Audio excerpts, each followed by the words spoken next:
कबीर लूट सको तो लूटियो, राम नाम के लूटे, पीछे फिर पछताओगे, प्राण जाएंगे छूट।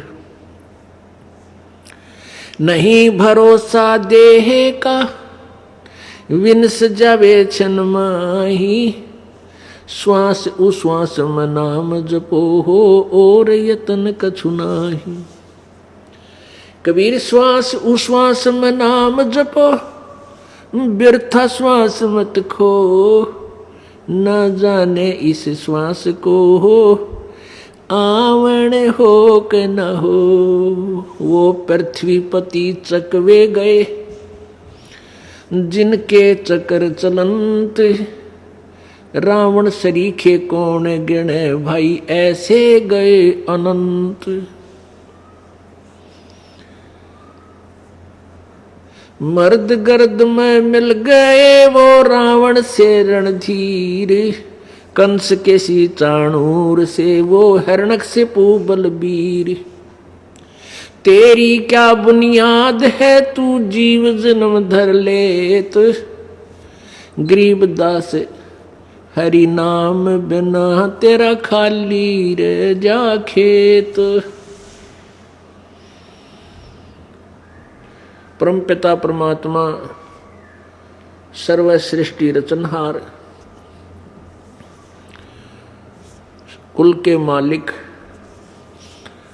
सभी आत्माओं के एकमात्र स्वामी, खाविंद, ये पूर्ण ब्रह्म परम अक्षर ब्रह्म सत्य पुरुष हैं। वो सत्य पुरुष कौन है, कैसे हैं, कहाँ रहते हैं?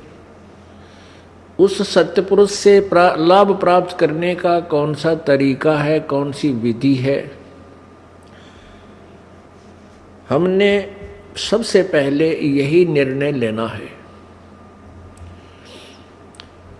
तो वो परमात्मा, वो पूर्ण ब्रह्म आज से लगभग 600 वर्ष पहले सन 1398 98 अर्थात संवत विक्रमी संवत 1455 ज्येष्ठ सुदी पूर्णमासी जेठ मास की उत्तरते की पूर्णवासी को भारत की पवित्र भूमि पर धरती पर काशी अर्थात बनारस नगरी के लहर तारा नामक एक तालाब पर विकसित कमल के फूल के ऊपर परमात्मा एक शिशु रूप धारण करके प्रकट हुए थे। वो अपने सतलोक से सह शरीर आए थे एक लीला करने के लिए। वो परमात्मा प्रत्येक युग में ऐसे ही आते हैं। उस परमेश्वर को, बालक शिशु रूपधारी परमात्मा को, परमेश्वर को एक नीरू नीमा नाम के जुलाहा दंपति धानक जाति से संबंधित निसंतान थे। वो परमात्मा को, शिशु रूपधारी परमात्मा को उठा ले गए और अपने बच्चे के तरह उनकी परवरिश की। यही परमेश्वर बड़े होकर के जुलाहा कबीर धानक रूप कबीर कहलाए। पुण्यात्माओं, इस बात को सुनकर प्रत्येक प्राणी को धक्का सा लगता है कि कबीर जी के बारे में हमने कभी नहीं सुना कि ये परम शक्ति हैं, ये परमेश्वर हैं, ये श्रेष्ठी रतनहार हैं। हमने तो इनके विषय में इतना ही सुना था, ये अच्छे कवि हैं और जुलाहा जाति में रहने वाले गरीब से आदमी थे, व्यक्ति थे, बहुत पुअर, निर्धन। और आज हम उसको भगवान कहें, उनको परमेश्वर कहें, तो सुनने वाला आश्चर्य में पड़ जाता है कि शायद ये वक्ता कबीर जी को भगवान कहने वाला मेंटल है। कि ये पागल है, कैसी अनहोनी कैसी अनोखी बात कह रहा है। पुण्यात्मा, हमेशा सत्य कड़वी ही होती है, ये नियम है सत्य का। और इस कड़वी सत्य को जो सुन लेता है उसका बेड़ा पार हो जाता है। जैसे कोई रोगी है, उसको कड़वी दवाई खिलाई जाती है, जैसे मलेरिया हो जाता है, बुखार, मलेरिया ज्वर हो गया, उसको वो कड़वी औषधि खानी ही पड़ेगी, तभी वो स्वस्थ हो पाएगा। ठीक इसी प्रकार कबीर इज गॉड, ये सुप्रीम गॉड है, सुप्रीम गॉड यानी सर्वोपरि प्रभु। उत्तम पुरुष तो अन्य परमात्मा इति उदाहरते, ये लोग तर्यम आविश्य विभर्ति अवय ईश्वर है, ये वो परमात्मा है जो पवित्र गीता जी अध्याय नंबर 15 के श्लोक नंबर 17 में जिसके विषय में विशेष विवेचन दिया है।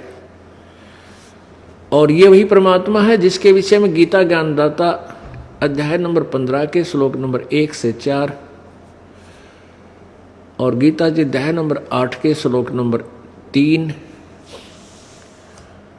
8, 9, 10, 18 से लेकर 21, 22 तक उसी परमेश्वर की महिमा, परम अक्षर ब्रह्म की, उस तीसरे अव्यक्त की महिमा कही गई है। और गीता जी अध्याय नंबर 18 के श्लोक नंबर 62 में, श्लोक नंबर 47 में, 46 में, श्लोक नंबर 66 में उसी परमेश्वर की महिमा गाई गई है। वैसे तो बहुत से स्थानों पर पवित्र गीता जी में सैकड़ों स्थानों पर परमात्मा अन्य भगवान जो गीता ज्ञानदाता से अन्य है, और वो सुप्रीम पावर है, वो परम शक्ति है, उसका बहुत जगह पे विवेचन है, वर्णन है।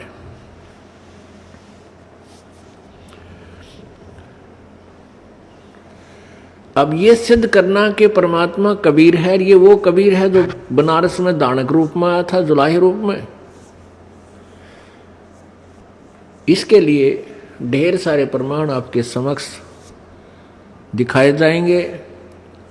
सदग्रंथ जिसमें परमेश्वर की महिमा कही गई है वो रूबरू कराए जाएंगे। और बुद्धिमान समाज है, शिक्षित समाज है, एजुकेटेड है, अब समझने में देरी नहीं लगेगी। ठीक है, प्रथम बार हम किसी चीज वस्तु के बारे में सुनते हैं तो आश्चर्य होता है। काफी समय पहले बताते हैं, एक वैज्ञानिक ने पहले क्या थ्योरी थी कि पृथ्वी के चारों ओर सूर्य घूमता है, और सभी ने वैज्ञानिकों ने स्वीकार कर रखा था। एक वैज्ञानिक ने कहा नहीं, सूर्य के चारों ओर पृथ्वी घूमती है। इस बात का इतना, इस सच्चाई का इतना कड़ा विरोध हुआ। भोली जनता ने उन पादरियों के कहने से, उन धार्मिक गुरुओं के कहने से इतना विरोध किया कि ये झूठ बोलता है, उनको फांसी की सजा दिलवा दी। और 400 वर्ष के बाद अब उनसे माफी मांगी उस मृत्यु प्राप्त वैज्ञानिक से कि तू सत्य कहता था और आपके साथ जो बदसलूकी हुई उसके लिए अक्षमा याचना करते। ईब के टिंडे लेने मांगी, अब वो मर लिया, मार दिया, अब अक्षमा याचना करते। इन दुष्टों ने ऐसे नाश करवाए हैं। जो ज्ञानहीन स्वार्थी लोगों ने ऐसे ही पुण्यात्माओं के साथ विरोध करवाया और उनको मृत्यु के घाट पहुंचवा दिया। जैसे ईसा मसीह के साथ जी के साथ यही विरोध हुआ था। और जिनकी रोजी रोटी को, जिन उन धार्मिक व्यक्तियों की रोजी रोटी को खतरा हो गया था, उन्होंने ईसा मसीह जी का विरोध किया और उनको भी क्रश करवा दिया। तो कारण क्या रहा कि उस समय जनता जागृत, शिक्षित नहीं थी। और आज इस दास के साथ वही रिहर्सल की गई, लेकिन अब जनता जागृत है, शिक्षित है, सदग्रंथ हमारे पास उपलब्ध हैं। इन पाप आत्माओं की दाढ़ इब गले को न्यार ना गली, क्योंकि परमेश्वर ने कहा है कि इस कलयुग में जो बिचली पीढ़ी आवेगी उसमें पूरे विश्व में मेरा ही ज्ञान रहेगा। धर्मदास जी, धर्मदास एक महापुरुष हुए हैं, अच्छी श्रेष्ठ आत्मा हुई है, जिनको परमात्मा से आकर मिले थे। उसको बताया था कि सतयुग के बिचली पीढ़ी जब आएगी, अब तो मैं आया हूं प्रथम चरण में। सन 1398 में 600 वर्ष पहले प्रथम चरण था परमात्मा का। अब ये मध्य वाला चरण है, बिचली पीढ़ी अब शुरू हो गई है। सन 1947 में भारत आजाद हुआ और उसके बाद शिक्षा का दौर एकदम दावानल की तरफ फैल गया। पूरा भारतवर्ष शिक्षित हुआ, बूढ़े भी पढ़ा दिए, बुढ़िया भी पढ़ा दी, अक्षर ज्ञान युक्त हो गए। इसका यही कारण था कि अब हम सदग्रंथों को पहचानेंगे, आंखों देखेंगे और परमात्मा को परमात्मा मानेंगे। जब तक हमें ये दृढ़ विश्वास नहीं होगा कि जो जिसको हम भगवान मान रहे हैं, जिसकी हम साधना कर रहे हैं, ये सत्य है, तब तक हम भक्ति क्षेत्र में सफल नहीं हो सकते। गीता जी अध्याय नंबर 2 के श्लोक नंबर 53 में कहा कि अर्जुन, जब भिन्न भिन्न प्रकार के भ्रमित करने वाले ज्ञानों से, वचनों से तेरी बुद्धि हटकर एक परमात्मा के ऊपर आश्रित हो जाएगी, एक परमेश्वर के ज्ञान, तत्व ज्ञान के ऊपर जब सेट हो जाएगी, स्थिर हो जाएगी, तब तू योग को प्राप्त होगा। योग माने भक्ति। तब तू भक्ति को प्राप्त होगा, अर्थात तू भक्त बनेगा, योगी बनेगा। तो पुण्यात्माओं, सबसे पहले हमने ये भिन्न भिन्न प्रकार के वचनों में, भिन्न भिन्न प्रकार के ज्ञान जो अन्य संतों और ग्रंथों, मन गढ़ंत ग्रंथों ने अपने अपने अनुभव के ग्रंथों में जो ज्ञान गलत कर दिया है, उससे हट करके हम एक शास्त्र अनुकूल साधना और शास्त्रों के ज्ञान के ऊपर आधारित हो जाएंगे, तब हम भक्त बनेंगे, तब हम सच्चे पथिक बनेंगे। अब भक्ति मार्ग क्यों कहा जाता है? भक्ति का रास्ता, वे ऑफ वर्शिप, पूजा की विधि, पूजा का मार्ग। तो जब हम कोई आम यात्री हैं परमात्मा के मार्ग के, और जब तक हमें सुमार्ग नहीं मिलेगा, सच्चा रास्ता नहीं मिलेगा, तब तक हम अपनी यात्रा व्यर्थ कर रहे हैं और विपरीत दिशा में कर रहे हैं। और जब हमें ये पक्का निश्चय हो जाएगा कि जिधर हम जा रहे हैं ये वही मार्ग है जिधर हमने जाना चाहिए, फिर 10 कदम रखेंगे, मंजिल की ओर होंगे, और कुछ दिनों में चलते उठते बैठते हम भगवान अपने घर पहुंच जाएंगे, सतलोक पहुंच जाएंगे। अर्थात इस जन्म में या अगले जन्म में हम परमात्मा के पास पहुंच जाएंगे। वैसे तो हमने नेक्स्ट जीवन सपने में भी नहीं सोचना चाहिए कि हे भगवान फिर जन्म हो ना, ये दाता अभी पीछा छूटा इसी बूंदी बीमारी थे। तो उसके लिए हमने अभी दृढ़ कमर कस लेनी चाहिए और परमात्मा के ज्ञान को आधार मानना चाहिए। अपने आत्माओं, कौन परमात्मा कौन है, कैसा है, कहाँ रहता है, उसका वास्तविक नाम क्या है, उसके पाने की विधि, वो मंत्र क्या है, कौन है, ये निर्णय करना होगा। इस निर्णय को करके ही हम परमात्मा प्राप्ति कर सकेंगे। उसके लिए एक तो प्रथम आधार है शास्त्र। सबसे पहले हम शास्त्रों को, सदग्रंथों को आधार मानकर चलेंगे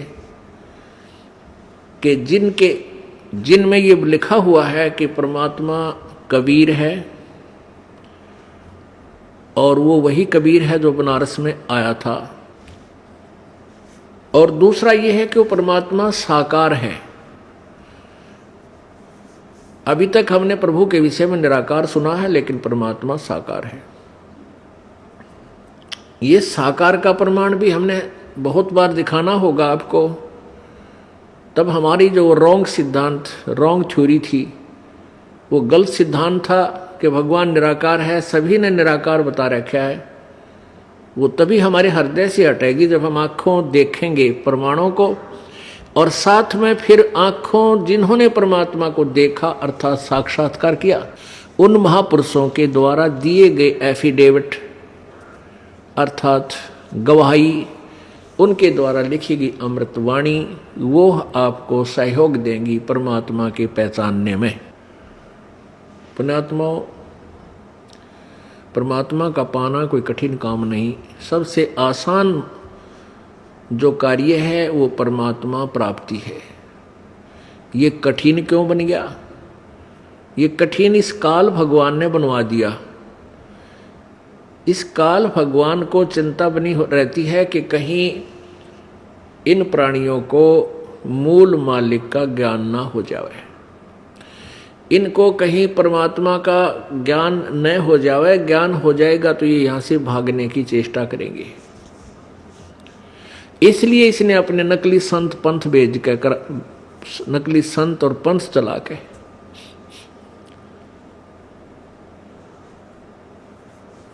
मानव समाज को शास्त्र विरुद्ध ज्ञान के ऊपर आरूढ़ कर दिया। अब परमेश्वर ने कहा था अपनी प्यारी आत्मा धर्मदास जी को कि धर्मदास तो लाख दुहाई, ये सार शब्द कहीं बार न जाई। सार शब्द बार जो पढ़ी, बिचली पीढ़ी हंस नीतर ही। ये सार नाम तब तक छुपाई जब तक द्वादश पंथ ना मिट जाए। ऐसे ही मूल ज्ञान के विषय में बताया है कि मूल ज्ञान यानी वास्तविक ज्ञान जो अब आपके समक्ष ये रूबरू किया जा रहा है, सदग्रंथों को प्रत्यक्ष कराया जा रहा है, ये है मूल ज्ञान। परमेश्वर जी ने अपनी अमृतवाणी में, कबीर सागर में अपनी प्यारी आत्मा धर्मदास जी को समझाया है, बताया है।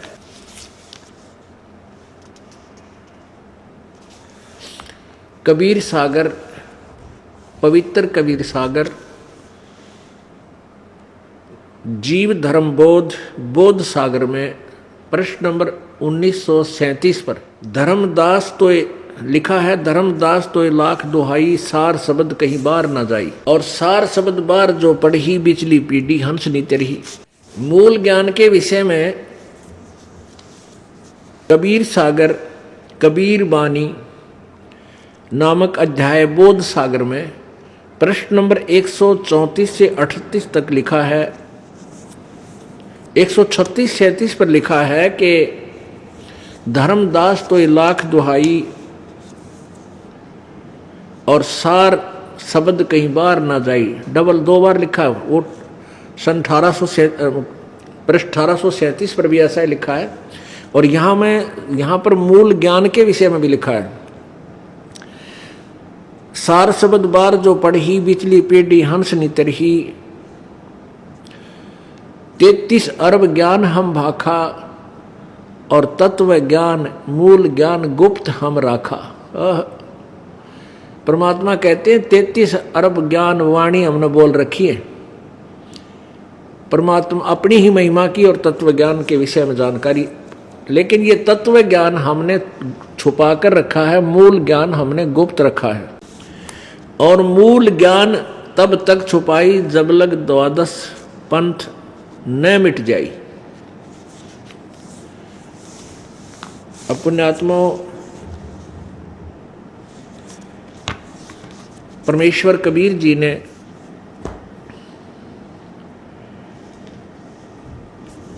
अपनी महिमा आप ही बताई है।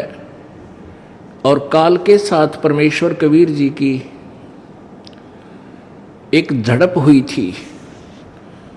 जब परमात्मा सतलोक से आए और वहाँ खड़े हो गए थे जहाँ पर ये काल तपतशिला के ऊपर 1 लाख प्राणियों को नित्य भूनता है। जब ये काल वहां पर आया तो परमेश्वर अपने पुत्र जोगजीत का रूप धारण करके वहां खड़े थे। तब काल ने कहा कि जोगजीत तू यहां क्यों आया, यहां क्यों आयो, पुरुष वतन सो मोहे बतायो। यानी तू कोई परमात्मा पिता की भगवान की कोई आदेश लेकर आया है तो मुझे बता जल्दी। सतलोक से मार निकाला मोही और जोग जीत ना छोड़ूं तो ही, कि तूने मुझे सतलोक से मारकर भगा दिया था। मैं तेरे सामने याचना कर रहा था और तूने मेरी एक नहीं मानी थी, मुझे वहां से 21 ब्रह्मंडों सहित बाहर फेंक दिया था। आज तू मेरे लोक में किस लिए आ गया, मैं तेरे को छोड़ूंगा नहीं। पहले तो बता पिता का क्या आदेश है प्रभु का, उसके बाद मैं तुझे खत्म करूंगा।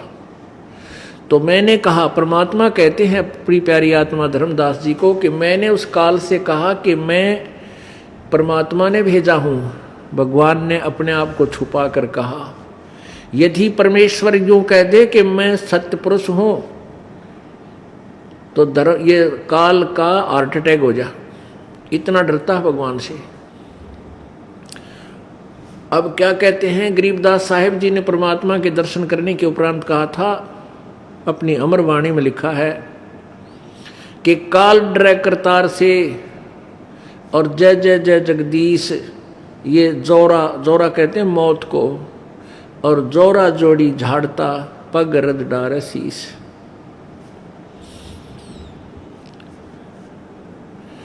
काल जो पीसे पीसना, काल जो पीसे पीसना परमात्मा का, और जोरा है पनिहार, ये दो असल मजदूर हैं मेरे कबीर भगवान के दरबार। ये काल तो कहते हैं वहां का नौकर है परमात्मा का, आटा पीसने वाला। तो यदि परमात्मा ये कह देते कि मैं अपना वही रूप दिखा देते तो इसका हार्ट अटैक हो जाता, मर जायु काल, पागल हो गए। तो इसलिए प्रभु अपना हल्का रूप बना के, अपने रूप को सरल करके, और जोगजीत अपने ही पुत्र का स्वरूप बना करके प्रकट हुए। तब जोगजीत रूप में प्रभु ने कहा कि मैं परमात्मा ने भेजा हूं, अपनी ही महिमा आप ही बता रहा है। और तूने ज्योत निरंजन, तूने इन सभी आत्माओं को कितना दुखी कर रखा, कोई गधा बना दिया, कोई गधी बनाई, किसी की टांग कट गई, किसी का बेटा मार दिया। इनका ये स्वरूप था जब तू लेकर आया, कितना सुंदर शरीर था, नूरी शरीर था, कितनी अच्छी आत्मा थी। तूने अब कोई भेड़िया बना दिया, कोई शेर बना दिया, कोई सर्प एक दूसरे को खा रहे हैं, काट रहे।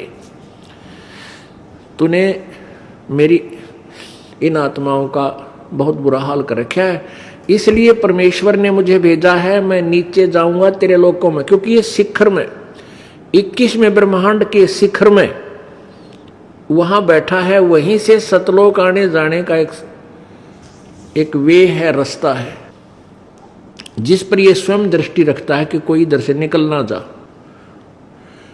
तो वहां 21वें ब्रह्मांड के शिखर में यानी टॉप में वहां ये वार्ता हो रही थी। तो परमेश्वर ने कहा कि मैं नीचे जाऊंगा और सभी प्राणियों को तेरा भांडा, तेरी जो है ना पोल खोलूंगा, सबको ज्ञान बताऊंगा, तू काल है और सबको खाता है, तू भगवान नहीं है।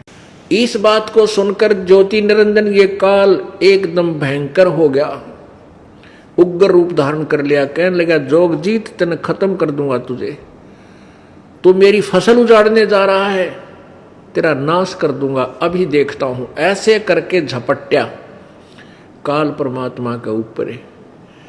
अब कबीर साहब हमें शिक्षा देना चाहते हैं, धर्मदास जी को कह रहे हैं, धर्मदास के माध्यम से हमें आपत्ति के समय हमने कौन सा हथियार प्रयोग करना चाहिए वो बता रहे हैं कि धर्मदास, जब काल मेरे ऊपर अटैक किया, काल ने आक्रमण किया, तो मैंने सत्य नाम का जाप का सुमरण श्वास से शुरू कर दिया।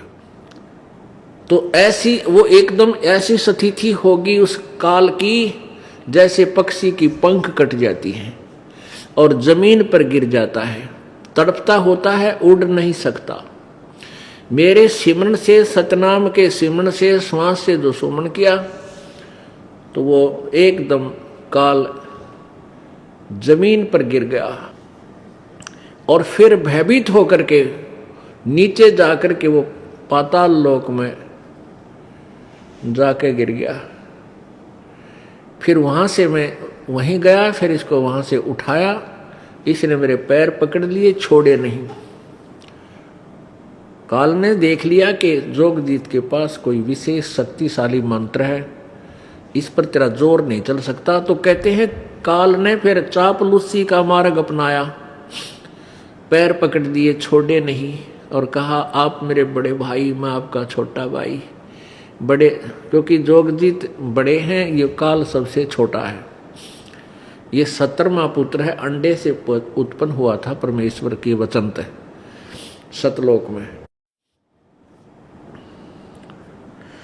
तो काल ने कहा कि आप मेरे बड़े भाई, मैं आपका छोटा भाई, मैं तो आपको परमात्मा पिता के समान मानता हूं, क्योंकि आप उन्हीं का शब्द शक्ति लेकर आए हो। मुझे अक्षमा कर दो, मुझे माफ कर दो। परमात्मा बोले भाई ठीक है, माफ कर दिया। फिर क्या कहा कि मुझे मेरे राज्य में कुछ त्रुटि है, उसकी कुछ कमी पूरी कर दो। परमात्मा जोगजीत रूप में बोले बोल भाई क्या मांगता है। ऐसा नहीं प्रभु, वचनबद्ध हो जाओ। परमेश्वर कबीर देव जी जोगजीत रूप में बोले कि भाई ठीक है, मैं वचनबद्ध होता हूं। अब मांग क्या मांगता है। तब इसने क्या मांगा कि हे भगवान आप नीचे जाओगे और वहां क्या करोगे। परमात्मा ने कहा कि मैं अपना सच्चा नाम देकर, यथार्थ भक्ति मार्ग दे करके सभी आत्माओं को अपना ज्ञान समझा करके और सतलोक लेकर जाऊंगा, उनको विधि बताऊंगा और परमात्मा के विषय में जानकारी दूंगा। तो कहने लगा हे भगवान आप ऐसे करना, 3 युगों में जीव कम ले जाना, और चौथा युग जब कलयुग आवे तब तो शरण जीव बहु जावे। ऐसा वचन हर मोय दीजिए, तब तुम गवन संसार ही कीजिए। ऐसा वचन मुझे दे दो कि 3 युगों में जीव कम ले जाओगे, और चौथे युग में जब कलयुग आवे आप कितने ही जीव ले जाना। परमात्मा बोले तथास्तु, जो तूने मांगा मैंने दे दिया। अब काल फिर एकदम त्योर बदल गया, कहने लगा जोगजीत जब आप कलयुग में आओगे और ज्ञान समझाने के लिए, भक्ति के मार्ग में बताने के लिए, परमात्मा के बारे में जानकारी देने के लिए, उससे पहले मैं पूरे मानव समाज को अज्ञान से परिपूर्ण कर दूंगा। उनको देवी देवताओं की, पत्थर पानी की पूजाओं पर आश्रित कर दूंगा। ब्रह्मा विष्णु महेश तक उनकी बुद्धि टिक जाएगी और तुम बताओगे कि इनसे ऊपर कोई परमात्मा है। कोई भी प्राणी तुम्हारे ज्ञान को नहीं मानेगा। तुम्हारा मेरी ओर होकर, मेरे पक्ष में होकर के तेरे साथ, तुम्हारे साथ विरोध करेंगे। मैं ऐसे रंग में रंगवा दूंगा सारी जनता को। और फिर खूब हंसा, गंदी हंसी जैसे खलनायक हंसा करते। अगदा बेसिक जोगजीत क्या बोला कि 12 पंथ करूं मैं साजा, नाम तुम्हारा ले करूं आवाजा। 12 पंथ नाम जो ले ही, सो हमरे मुख आन समोही। प्रथम अंश हमारे जाई, पीछे वंश तुम्हारा आई।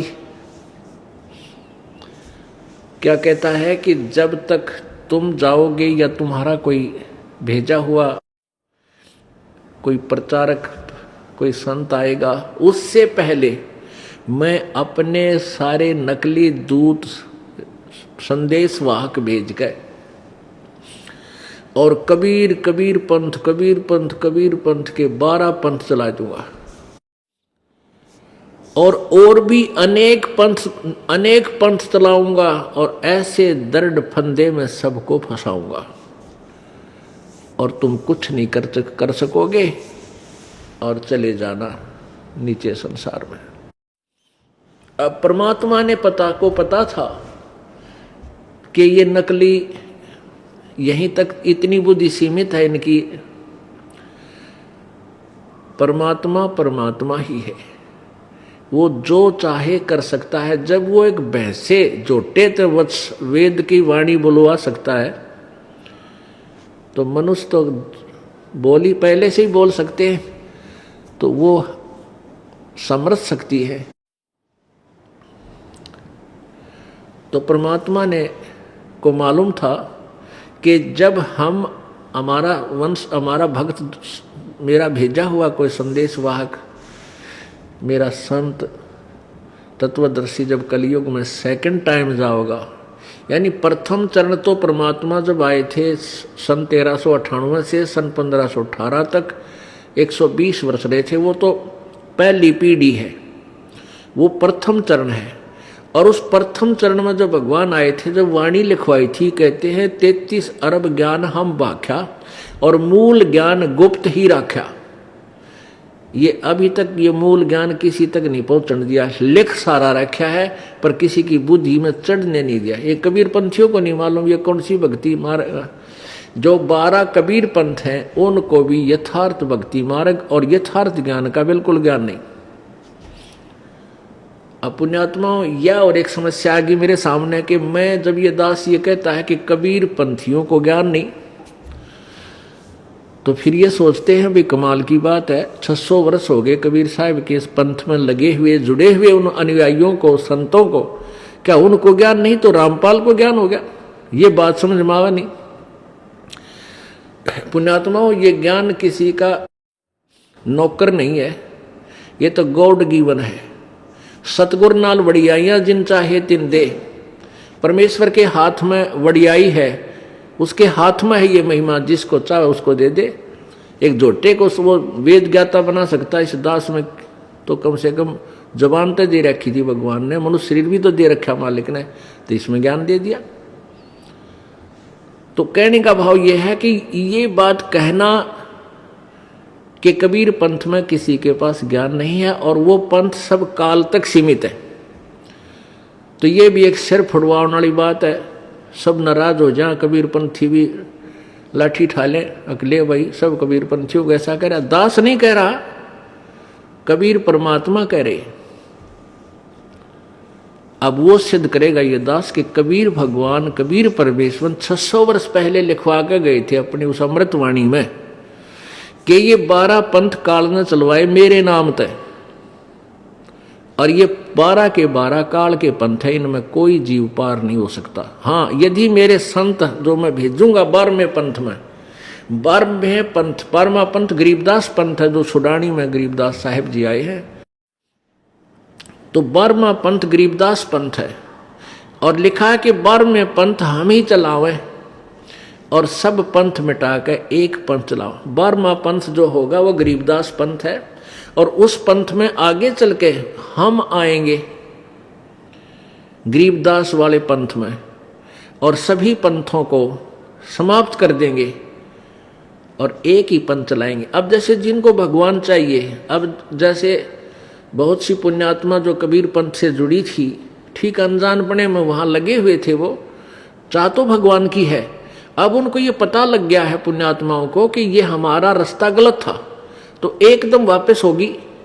जिनको भगवान चाहिए है, जिन्होंने अपने घर जाना है, और कोई रास्ते में ये कह रहा है कि ये मार्ग ठीक नहीं तुम्हारा, आप वापस आओ लो और ये मार्ग सही है, तो उसका निर्णय कर ले और उस कुमार्ग को तुरंत त्याग दे, वो व्यक्ति बुद्धिमान होता है। तो ऐसे बहुत से प्राणी हैं जो कबीर पंथ से जुड़े हुए थे, अब तुरंत इस सत्य मार्ग को समझ रहे हैं और परमात्मा कबीर जी के चरणों में आ रहे हैं। तो ये एक शुरुआत होगी इन सभी पंथों को समाप्त करने की। यहाँ पर काफी संख्या में राधा स्वामी पंथ से भी भक्तजन आए हैं जो थोड़ी सी बुद्धि रखते हैं। उन्होंने इस ज्ञान को देखा, दास के द्वारा दिया गया विवेचन, कैसेटों में, सीडीज में, डीवीडी में, पुस्तकों के माध्यम से उन्होंने इसको रह रह कर देखा और सुना और पढ़ा। अब वो उन पंथों को छोड़कर आ रहे हैं। ऐसे ही दूसरे पंथों से, धन धन सतगुरु से, बाल योगेश्वर जी से, कोई जय गुरुदेव वाले थे कि तो ठाकर जी वाले थे, यानी सब वापस आ रहे हैं। और जो हिंदू जो देवी देवताओं तक सीमित थे वो और शीघ्र आ रहे हैं, क्योंकि वो अपने पुराणों को श्रेष्ठ मानते हैं। और पुराणों में लिखा है कि ब्रह्मा विष्णु महेश नासवान है। अभी तक हमने यही सुना था कि ब्रह्मा विष्णु महेश के कोई माता पिता नहीं है, तो पुराणों में इनकी पूरी जीवनी लिखी है कि इनकी माता तो दुर्गा है और पिता ये ज्योति निरंजन काल है, जो 21 ब्रह्मांड का स्वामी है। तो ये देवी देवताओं के पूजने वाले तो और शीघ्र आ रहे हैं, और कबीर पंथ को मानने वाले भी अति शीघ्र आ रहे हैं, जो पुण्यात्मा है, जिन्हें भगवान चाहिए और जिन्हें भगवान से कोई लेना देना नहीं, सूखे प्रभु बने बैठे हैं, संत महंत बन गए, वो आप भी नरक में जाएंगे, इन भोली आत्माओं के जीवन बर्बाद करके अपना महाअपराधी भगवान के दरबार में होंगे। आज से 600 साढ़े 500 वर्ष पहले, यानी परमात्मा ने जब ये 600 वर्ष पहले प्रकट हुए, फिर बीच में ये वाणी धर्मदास जी से लिखवाई। उस समय परमात्मा ने लिखा है अपने कबीर सागर में,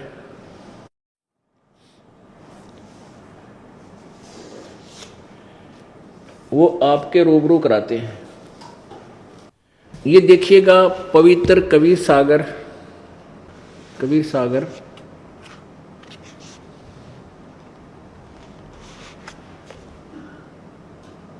संपूर्ण 11 भाग, ये खेमराज श्री कृष्ण दास प्रकाशन बंबई से प्रकाशित है।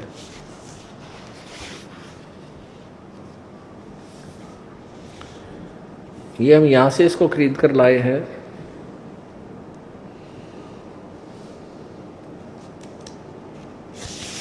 DPB पब्लिकेशंस 1104 चावड़ी बाजार नई दिल्ली, चावड़ी बाजार चौक, बड़ साहबुल्ला दिल्ली 6। अब इसका कौन है, इसके आगे देखिएगा कबीर सागर, यहाँ देखिएगा मुद्रक एवं प्रकाशक हैं खेमराज श्री कृष्ण दास, अध्यक्ष श्री वेंकटेश्वर प्रेस, खेमराज श्री कृष्ण दास मार्ग बंबई। अब इसके कबीर चरित्र बोध में 1870 पृष्ठ पे ये है बोध सागर, प्रश्न नंबर 1870, और यह है कबीर चरित्र बोध। अब यहां देखिएगा 1870 पृष्ठ पे यहाँ लोग तो 4 गुरु और 42 वंश का लेखा लग चुका है। इनके अतिरिक्त कबीर साहिब के 12 पंथ और भी कबीर पंथ ही कहलाए हैं। अब देखिएगा कबीर साहिब के पंथों का वृंतांत। नंबर 1 है नारायण दास जी का पंथ। अब ये इन्होंने मिलावट की है, जिन्होंने छपवाया है। किसने छपवाया है? ये दामा खेड़ा वालों ने। अब इसमें यहाँ चूड़ामणि जी आते हैं प्रथम कबीर पंथ में, क्योंकि इसका आपको प्रमाण आगे देंगे, पहले ये देख लीजिए। नंबर 1 इन्होंने नारायण दास पंथ लिखा। दूसरा यागव दास जी का पंथ, सूरत गोपाल पंथ, मूल निरंजन का पंथ, टकसारी पंथ, भगवान दास जी का पंथ, सतनामी पंथ और कमाली पंथ। ये कमाली नहीं, कमालिये, कमाल का। एक कमाल जो लड़का जीवित किया था वो बाद में गुरुद्रोही बन गया था, अलग से पंथ बनाया था, कमालिये पंथ। राम कबीर पंथ, ये राम कबीर पंथ ये भी नकली पंथों में से है। और परम धाम की वाणी पंथ, जीवा पंथ और गरीबदास पंथ। ये गरीबदास पंथ 12वां पंथ है, ये देख लिया यहां पर। अब इससे आगे देखिएगा कबीर वाणी और प्रश्न नंबर 136 पर देखिएगा, यह है कबीर वाणी बोध सागर कबीर वाणी। और प्रश्न नंबर 136 पर यहां लिखा है द्वादश पंथ चलो सो भेद। ये कबीर जी की वाणी है। इसमें क्या लिखा है? द्वादश पंथ काल फुरमाना। इन 12 पंथों में काल का ही फुरमान यानी आदेश उपदेश है। भूले जीव न जाए ठिकाना। इन 12 पंथों में कोई भी सतलोक नहीं जा पाएगा। भूले जीव न जाए ठिकाना, न पाओ ठिकाना। द्वादश पंथ काल फुरमाना, भूले जीव न जाए ठिकाना, यानी वो सतलोक नहीं जा पाओगे इन 12 पंथों वाले। ताते आगम कही हम राखा, वंश हमारा चूड़ामणि शाखा। यानी चूड़ामणि जो है ये प्रथम बनता है। प्रथम यहां से देखिएगा, इन्होंने यहां प्रथम को छोड़कर प्रथम इस जागू पंथ को बना दिया प्रथम, जबकि यहां देखिएगा जागू पंथ दूसरा है। ये कबीर बोध सागर कबीर चरित्र बोध पर 1870 पृष्ठ पे नारायण दास का प्रथम पंथ, दूसरा योगुदास जी का पंथ, यागुदास। और यहाँ प्रथम इन्होंने यहाँ प्रथम पंथ ये जागू चाहे कहो यागू कहो, ये प्रथम पंथ प्रथम जग में जागू बरमावे, प्रथम पंथ जागू दास का कर दिया। जबकि ये यहाँ देखिए ये यागू दास का दूसरा पंथ है, ये दूसरा पंथ। और तीसरा सूरत गोपाल, चौथा मूल निरंजन वाणी। अब ये यही है सारे के सारे। प्रथम जग में जागू भरमावे, बिना भेद सो वो ग्रंथ चुरावे। दूसरा सूरत गोपाल होई, इसमें तीसरा सूरत गोपाल है। ये देखो, ये तीसरा सूरत गोपाल, चौथा मूल निरंजन। क्योंकि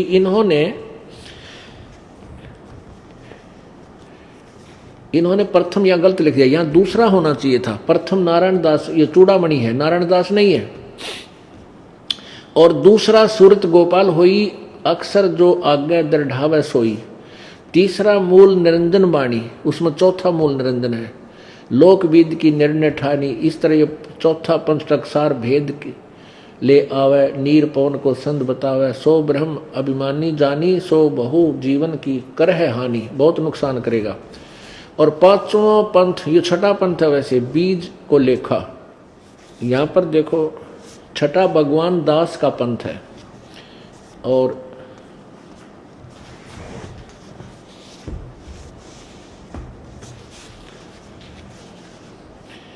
इन्होंने पांचवा टकसार भेद लिखा है। छठा पंथ बीज को लेखा, यहां छठा लिखा, ये सातवां होना चाहिए, सतनामी प्रकाशा।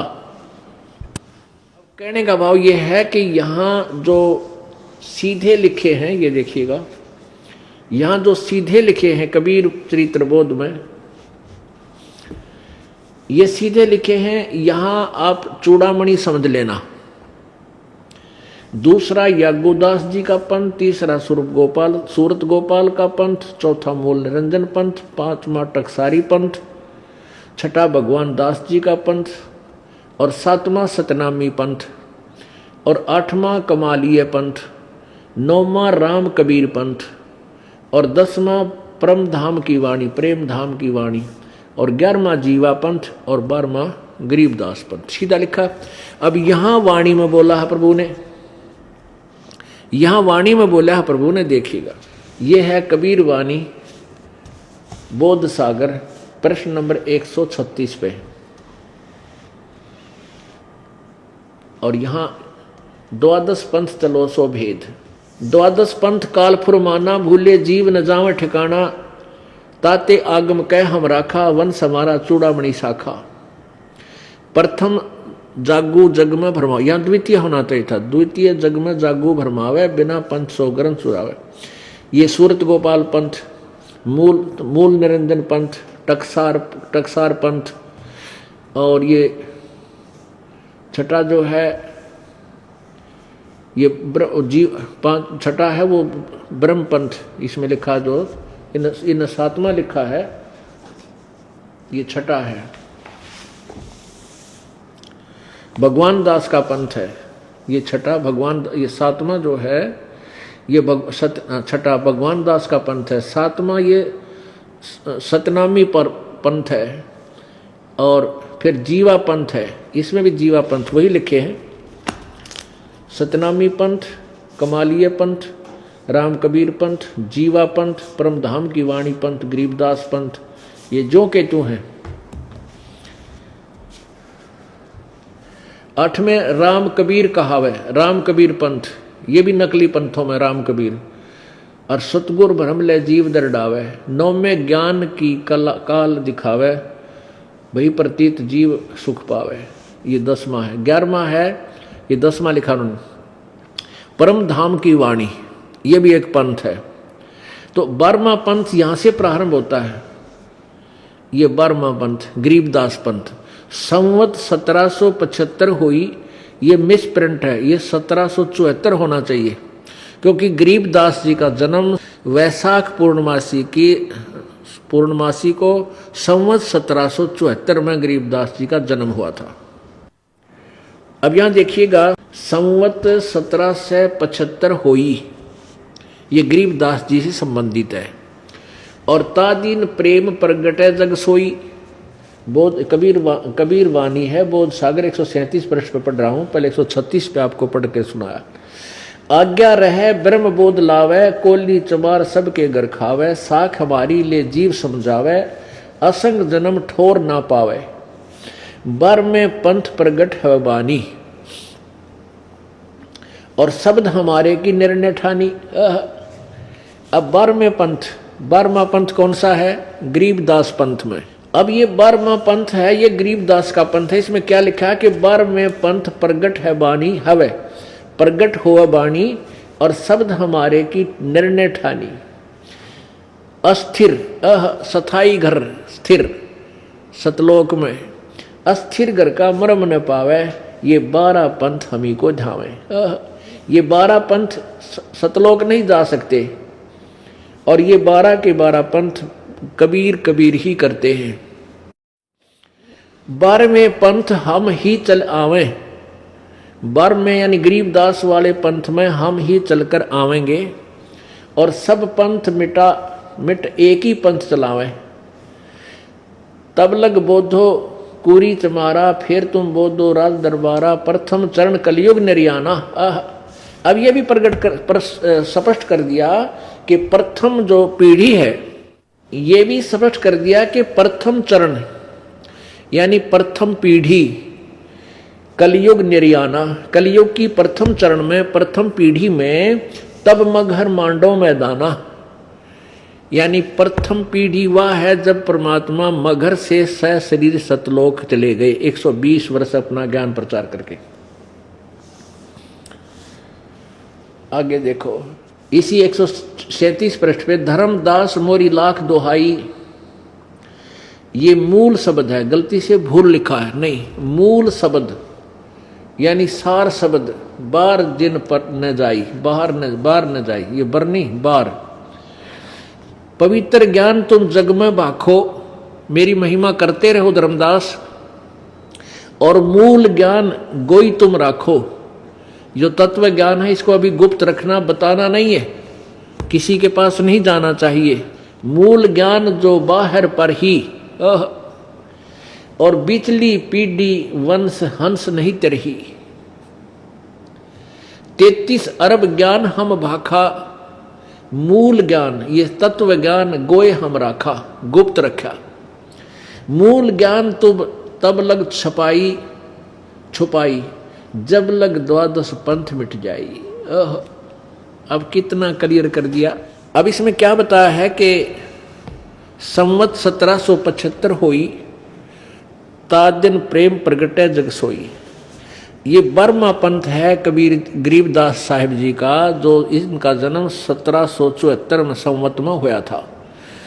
और इसमें क्या लिखा आगे परमात्मा ने कि बर में पंथ प्रगट हुआ वाणी, मेरी महिमा की वाणी आंखों देखी, गरीबदास जी द्वारा प्रकट की जाएगी और मेरे प्रति पुनः फिर प्रेम जागृत होगा।